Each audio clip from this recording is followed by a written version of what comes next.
Hi, this is Real Audio, and we are going into our Christmas special series, and I'm showing you, starting with few of my records. Let me see.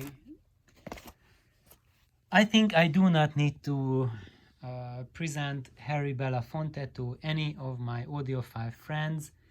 He is a wonderful, amazing singer, and he is most known amongst audiophiles from his Carnegie Hall series that he had, and this is just as beautiful album as when he sings in Carnegie Hall and Belafonte, To Wish You a Merry Christmas, and it's really beautiful.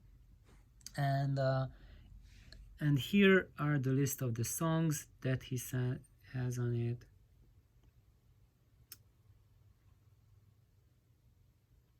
And he has that Partridge in a Pear Tree song on it as well, and then he does a really beautiful rendering.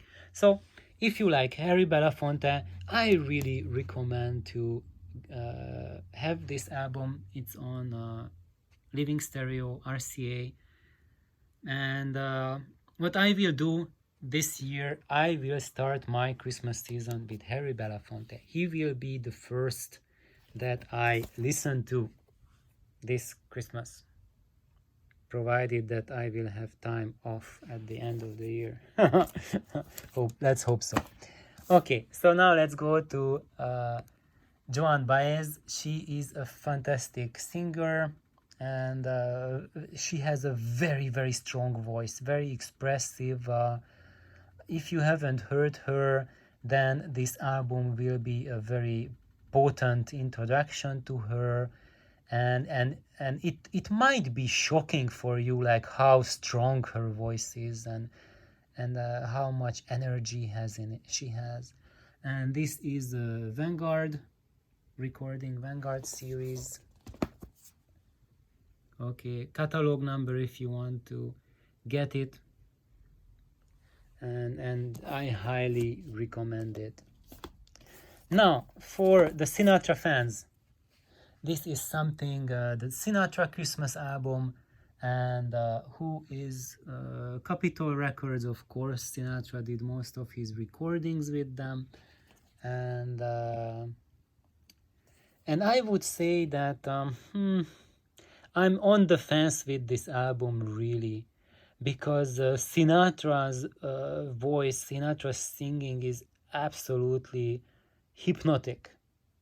So if you ever heard Frank Sinatra on a good stereo system, on good recordings, then he has like tremendous depth to him, and he did not just become the most recorded singer in US history. I think he's one of the most recorded singers and most albums sold, because he had good contracts and he was doing lots of cheesy stuff. Because I have to tell you that the arrangements, how the violins are those screechy plastic violin sound, and I'm really on the fence with a lot of the material, but Frank's singing is like really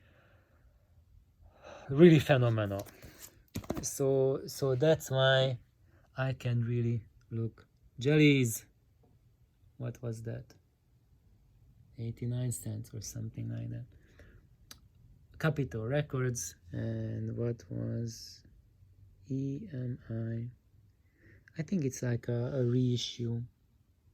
So anyway, this is not the original album. This is just the reissue. But even though with that, it still sounds really phenomenal, except those canned violins, which I just can't stand. So I'm going to donate this album.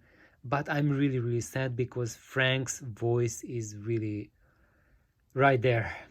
But many of the songs are just remind me too much of the PA system songs that we hear here in the US in the department stores, And if you ever worked in a department store, you are going to hate this album, because you heard each of these songs on this album approximately 2,500 times at each Christmas season when you work.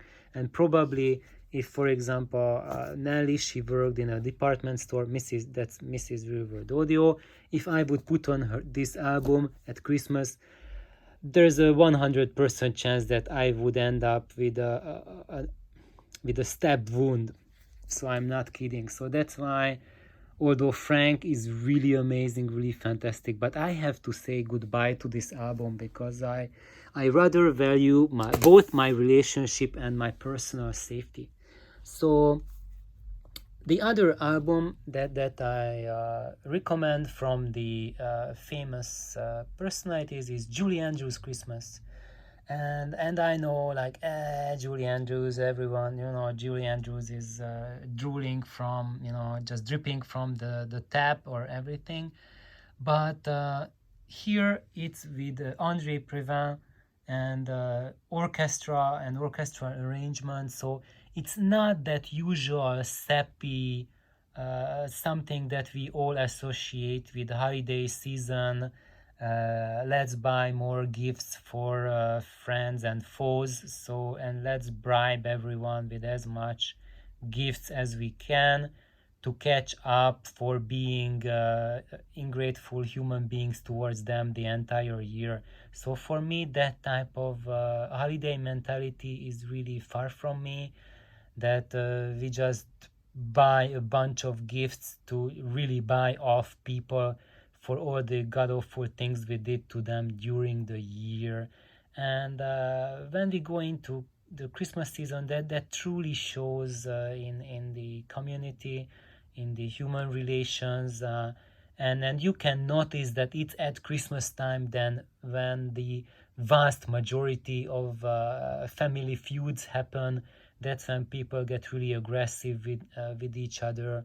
That's when the shouting happens at the neighbors. And here, Julie Andrews, her voice is truly, truly so beautiful, and the arrangements by Andre Previn, like the way he conducts and makes his orchestra work with Julie Andrews, it's really, really beautiful.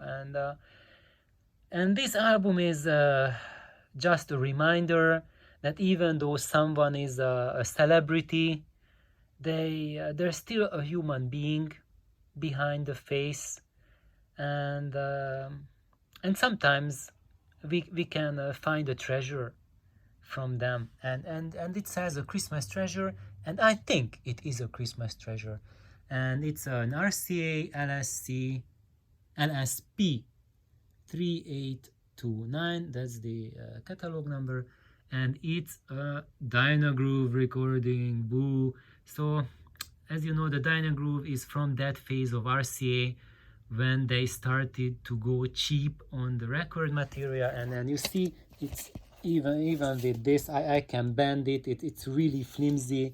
The record inside is like thinner than a hair's breadth, but some of these Dynagrooves are not so bad, and here the orchestra, it's not sounding at its best. You won't be impressed at all with how the orchestra is recorded, but the vocal of Julie Andrews is recorded top notch, and that's why I can recommend it for you, even if you have strong audiophile needs and not just the need for Christmas music. And of course I have to add that Joan Baez's vocal is absolutely stupendous, and Harry Belafonte is just as well phenomenal. So you can get any of those records for the merits of the singing. And if you want a heroic Christmas, then Joan Sutherland, famous soprano, Joy of Christmas, I can recommend it highly. And it's a London FFRR, so it's not made yesterday. Catalog number, there you go. And I call this like a heroic Christmas. you have that heroic feeling that you are listening to the heroine singing about an operatic Christmas, yet her voice is like super strong. And if you are not familiar with opera, you are just getting familiar with classical music and sopranos, and then this is a fantastic album to both get to know John Sutherland, this amazing talent, and yeah, so it's fantastic. I recommend it highly. And there's one more, Luciano Pavarotti, Oh Holy Night, also London FFRR, not made yesterday. I'm so sad that Pavarotti has passed away. As a kid, he was my favorite tenorist, and basically I grew up with him. Sadly, not with him, just listening to him. And Nelly thinks that this album is not Christmassy enough, but to me it is. So it might depend on your customs or sensitivities, whether you find this music fit enough for Christmas. If for not, it is just a superb glimpse to Pavarotti's voice. So thank you for tuning in. We will continue from here. Bye bye.